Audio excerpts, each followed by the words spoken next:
Welcome back to Cape Ann today. Heather and I are joined once again by Rob Liebow. He is the outgoing superintendent of Rockport Schools. How are you, Rob? Good to see you again.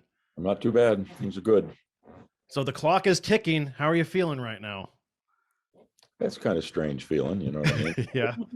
After 44 years in education with kids and that kind of stuff, and then you wonder, okay, what's next is a interesting kind of situation. So what Oh, is next? yeah. That's a good question. There's some possibilities that haven't sort of gelled yet, and then Rockport's going to stay home. I still run boats in the summer, which has been my passion since I was a kid.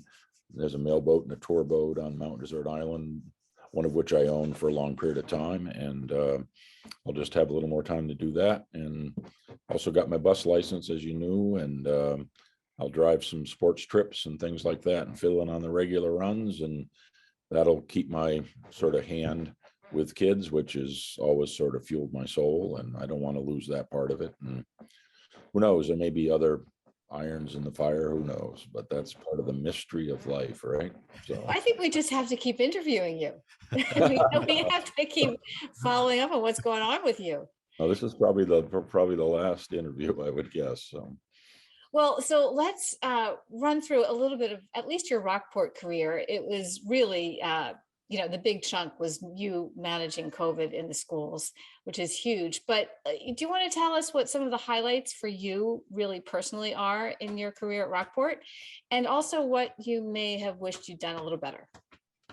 yeah, I mean, I think the highlights are, just seeing kids do what they do well. I think probably the thing that stood out the most to me is I think we can mention names. There's a young fisherman out of Gloucester whose dad fished out of Rockport for years, Mike Tupper Jr. Yeah. And, when I came here, he wasn't real interested in necessarily the regular business of school, uh, hands-on kind of guy, great athlete, but didn't sort of like to follow the routines and expectations of somebody else's situation. And he needed science to graduate. So we sort of devised a unique way for him to get a science credit, which was to do a navigation course, because I'm a licensed boat captain. And we sat down and he planned out a trip all the way from Gloucester Harbor around Thatcher's and down the Annisquam and back, that he had to do the old fashioned way with no GPS and just his compass and his chart and his parallel rules and his time and distance formulas. And he had to do that almost blindfolded. Tommy Boudreau, who's one of the people I respect the most in the world, was our maintenance person. And he also flies a plane and had a pair of glasses that you could put over your eyes like this, that Mike had to wear. So it was simulated fog. He couldn't see where he was going. We could, watching him to make sure he was safe, but he had to plan out the route for that trip and run the trip and then end up at Cape Ann Marina. And he successfully did that. And now he owns his own boat and he's out lobstering. And, he just always a solid kid, but sort of like a wild thoroughbred. You know what I mean? He needed to have that science credit, and that was his science credit that allowed him to graduate. And it's also the first time he had fried clams at the causeway across the street. We went across. He said, "I think I'll try the clams." The first time he'd ever done it. And just to see the smile on his face was, sort of representative of all the things. We went to the senior showcase last night, which is always the big celebration. And just to watch that and watch the kids of Rockport, a small school with such passion for the arts and commitment, has been what has fueled my soul and what attracted me here when I sort of sniffing around for jobs. And I saw that they, weren't walking around in leather jackets and cliques. They were about arts and music. And it was like, this is a dream job. I've got to get this job somehow. And that was before my interview. And it's always paid off. And, if you're an educator, it's all about kids. And I hope I've left a legacy for that. I hope I've left the ship of Rockport schools better than when I found it. which I think is something I learned from a gentleman who used to be a board chairman of my school board in Maine, but he was also a Exxon oil tanker captain who saved the space shuttle canister in a hurricane that had washed off a tug. And he wrote a book about it called In Peril. And he told me, Rob, I've always tried to leave a ship better than when I found it, in terms of the paint and the engine and all that. So I just hope that, I've done no harm at least, and that I've left the school better than when I found it. And, when I walk out the door and I ring the bell downstairs on the 23rd, there's a big bronze bell outside of school that Peter Beetham gave us. And I'll ring that just like a lot of the kids do when they graduate. The only thing I won't do is smoke the victory cigar that the kids do on graduation night. I probably won't do that on school property, but I think those are the things I remember, the things about kids. I'll remember when the override passed, which was controversial and essential to keep our school committee and school operation going, or we could be a whole different situation than right now. And it passed by 10 votes. A recount showed it passed by 8 votes. And proud to say one was mine, one was my wife's. So 6 other What was people out mine? there. And, I'm just proud that, people in the end, the majority, which is what it needed, okayed what the town meeting had put out there to be able to fund the schools again for at least the next, period of time in the history of the schools. And if that had failed, that would have been leaving the ship not better than when you found it. So I'm really proud of that. So the kids, the override, just the relationships, the support for the school are super rewarding in a small town system, which you probably don't find in huge systems. You're removed from that, but in Rockport, it's right up front and personal and in your face, which is kind of like I've always liked it. You know what I mean? I don't try to hide from stuff, and it's real raw, and I think that's the best part of this school system. So I'm really proud of that. Now, what I wish I had done better, I don't know. I mean, I think probably being able to have enough extra resources to expand the school program. I wish I had been able to do that better. I wish I had maybe put us in a position to deal with the eventuality of low enrollment really pressuring us to look different than we look right now. We know whether we're an innovative school or a specialty school for the arts, something has to change at some point in a town that can't attract, because of the high cost of housing, the young, families to town. And you can't live off choice all your life. So I wish I had positioned us to say, well, let's just flip this lever and now we'll become a North Shore School of the Fine Arts, and wouldn't just be choice, it would attract kids from all kinds of places, and that would have allowed the Rockport schools to have a guaranteed future. So I wish I'd had more time to do that. Yeah, I mean, I think that's probably the biggest. Yeah, nice answer. Right. And, that just being as honest as I can be, that's hard to pull off. And Right. If I'd had more years, I've told the new guy coming in, hey, this is right on your plate right off the bat. Mine was like, well, in 10 years, his is like in 2 or 3 years. Right. So, he understands that that's sort of marching orders, is to, figure out what we do different to keep our schools going. Because at some point there'll be another override and people will want to know, what have you done? That's any different than you're doing right now. And those are good questions. So I think that's probably what I wish I'd done different. So Rob, in the last month on the job now, what are your duties? Is it helping with the transition period? Obviously graduation's coming up. So what's on your plate right now? Dr. Branco comes down and spends full days. He's the replacement incoming superintendent, and I try to help him be in the best position to be successful as he possibly can be. I think a lot of places, superintendents wouldn't let you in the door, kind of maybe one visit, but not on a regular basis. He helped hire his administrative assistant. He helped me hire the replacement for the elementary school principal. We teamed that. So I want him to be successful here. So I've said, you come whenever you want. And he's been down here. He's gone to our school committee meetings, either live or on Zoom.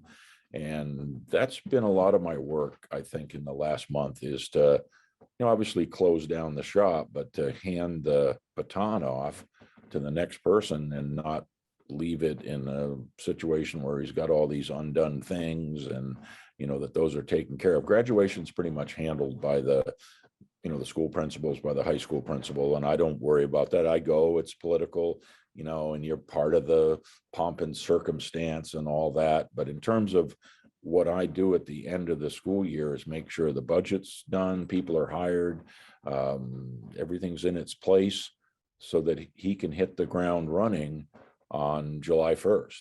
And I'll be out of here on the 23rd of June, so we can have 5-6 days to, get in here, get ready, and, start working, and have it be his total gig at that point. So I think that's where I've spent most of my time and energy. So Rob, what will you miss about being the superintendent of Rockport schools, and what are you happy to put in the rear view mirror? I'll flip it and say, what am I happy to put in the rear view mirror? Nothing. I think everything. I mean, I always wanted to be looking in my rear view mirror and be proud. So I don't think there's anything in my rear view mirror that I'm gonna miss or regret in terms of the COVID testing. How about testing for COVID? Well, I mean, it's the cards you got dealt. I mean, yeah. I mean, if we didn't have COVID for 2 years and ongoing, it would have been nice to not have that. But it's not as if we had any control over that. I just figure we learned a lot, and I think our kids learned a lot, and that may help them later on. So even though it might look like a negative, I always thought that, if you can take a negative and turn it around, somehow make it a positive. I think there are some positive parts of what COVID did in terms of teaching you to be resilient, have different ways of learning, different modes. I mean, I never knew how you could do Zoom. I mean, this is, pretty much as if we're in the same room for us, maybe not for kindergartner, but for somewhere us. in Maine. Yeah, exactly. So, I think if you can either focus on the negative or you can focus on the positive. What did Andy Dufresne say in Shawshank Redemption? Get busy living or get busy dying. So, take the situation and flip it. It's what you've got dealt for cards. And, my son, I use an example. He's a finance guy in Boston for what used to be, the big John Hancock Tower. He hasn't been back to work for 2 years, but he handles millions of dollars at the push of his button at home. And he's more productive at home than he is at work. He's not on 128. He's not trying to get parked. He's not worrying about lunch and all that kind of stuff. And then getting home, he's productive all day long. Schools, that's a little harder, but I think businesses have certainly learned maybe we don't have to be here 5 days a week. Maybe we don't need this and that. The human interaction is critical, and you still have to maintain that. But I think we've learned other ways to do things that can maybe help us someday, So you haven't answered what you will miss. I'll miss the kids, obviously. I'll miss the educators that, aren't all that well paid, that devote their lives to our future, and watching those kids get older. I go back up to Maine, and I've got, kids that when I was first teaching are now 45 years old, and watching what they're doing, looking at what they're doing and thinking, and I had a small part of that. Maybe something I said to that kid one day, made a difference. And, like with Mike Tupper, maybe just teaching them in that navigation course made a difference. And I'll miss that, because you don't get that like my son does, pushing billions of dollars around his screen.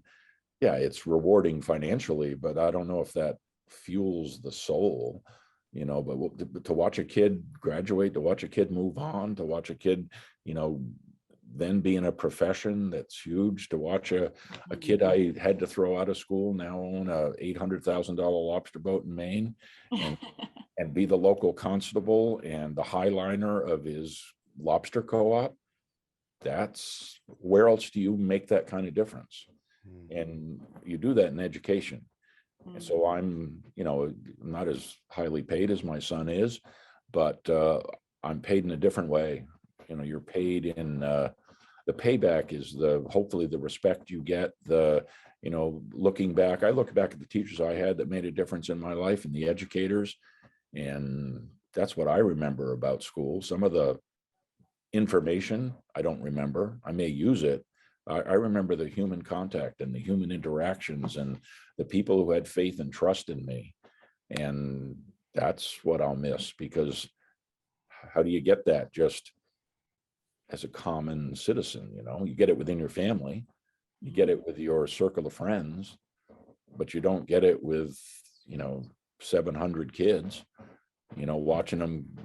The ones that'll graduate on whatever it is, June 5th, were second graders when I came here. So I'm the only superintendent they ever had, and they probably know who I am because I've probably been in their classroom. I probably read to them. I probably went on their field trip, and it'll be tough. I mean, I look at Carson Riley, who's going to graduate this year. Yeah. And I want to walk out with him. I want to, him and I walk out of that gym together, and just so proud. He did last night. He did the senior showcase, and I still haven't figured it out. He came up for his act, and behind him was, and he's not looking at it, is the whole screen in the Shaylin Liu, which is like your navigation system you put in to punch in how to get to 33 Essex Street in Gloucester. And his job was to hold the mic, and he said, give me any location at all. So I got my hand up, Carson, call on me. He looks at me and says, okay, Mr. Liebow. And I said, Great Cranberry Island, Maine. And he goes, take 133 to 128 to North Andover exit, get on I-95, take Route 1 through Ellsworth, arrive Great Cranberry Island. And it's on the screen with a little blue line, but he's not looking at it. And then somebody else he says, okay, 5 more. Sableville, Vermont.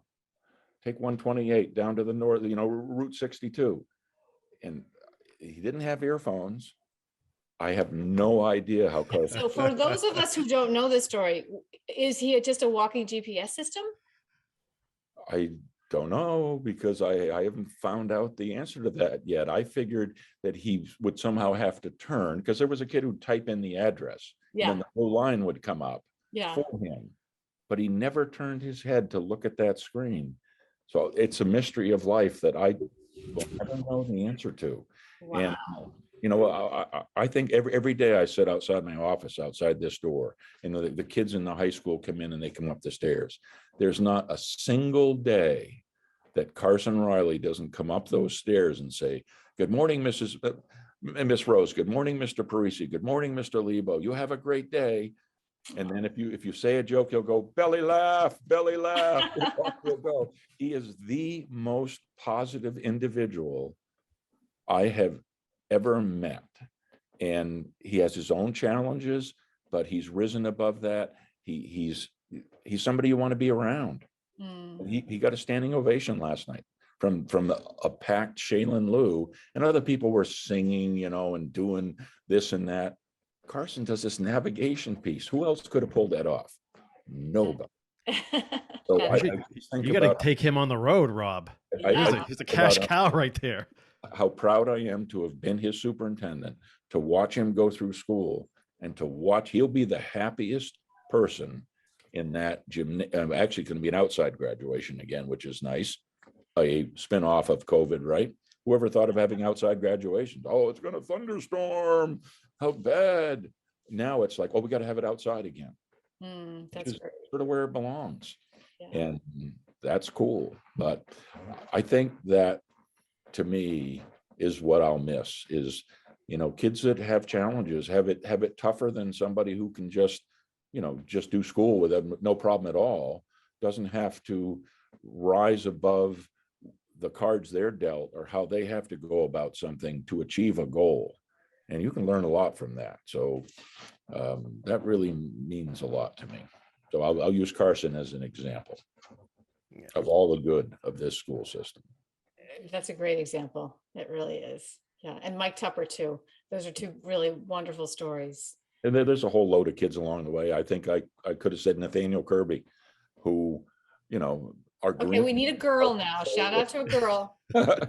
all those kids who come along the way, they're just examples of what that is. Okay, I talked over you during Nathaniel Kirby, so say that again. I'm sorry about that. About Nathaniel? Yeah, because I talked over you. I'm sorry, and I want to make sure. I was just saying there's a whole load of kids. It's not just Carson and Mike Tupper. I think about you know, other kids, and I've named all males right now. Could be, you know, a whole countless number of females as well. But I used Nathaniel Kirby as an example. He came in like the first year I was here. He was like in 4th or 5th grade.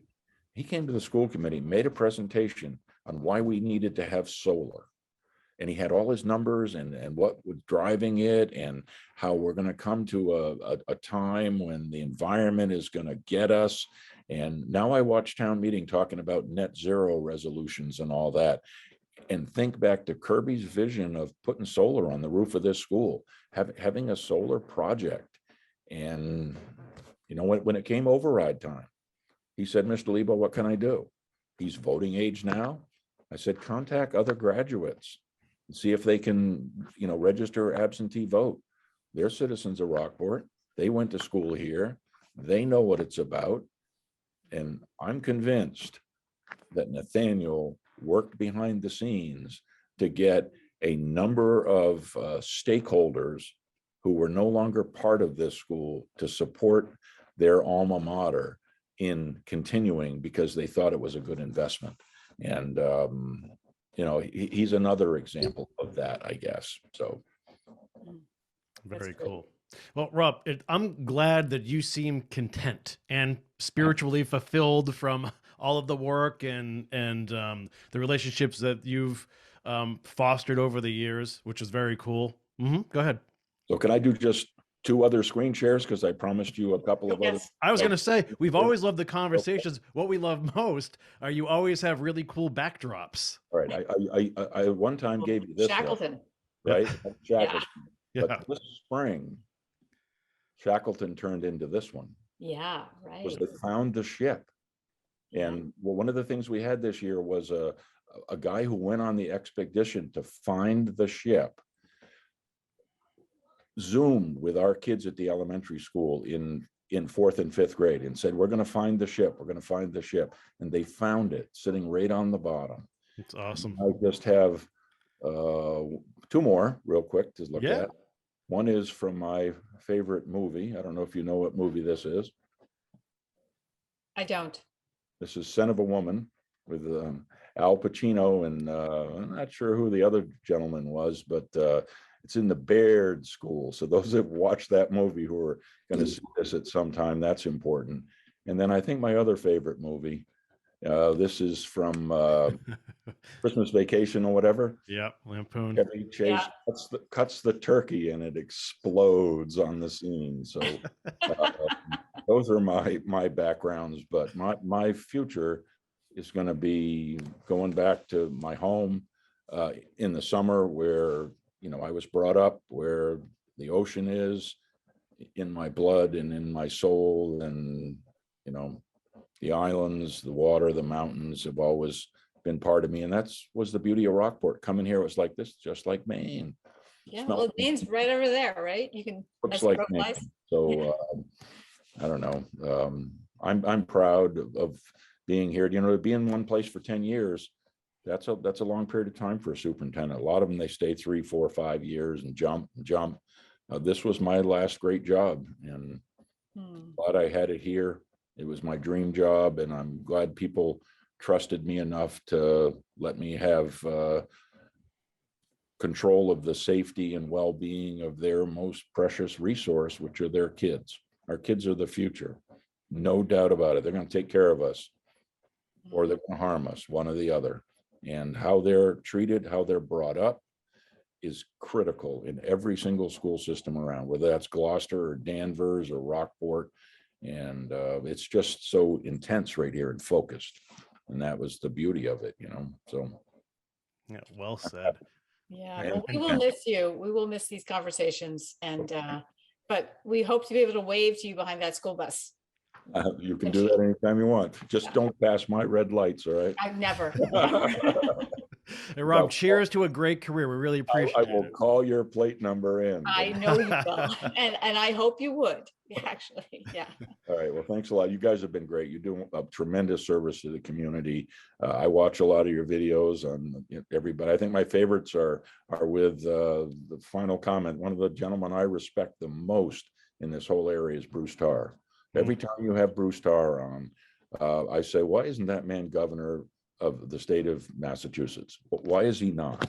How come he's not running for president against or instead of Donald Trump, regardless of what your political aspirations are or thoughts?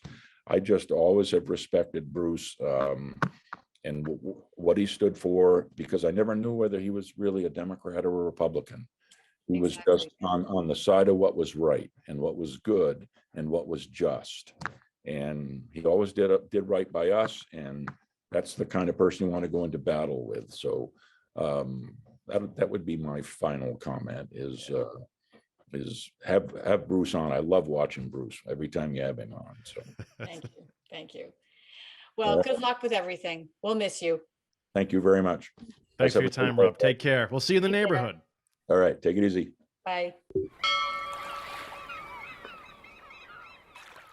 Interested in a sponsorship? Email sponsor@1623studios.org to learn more.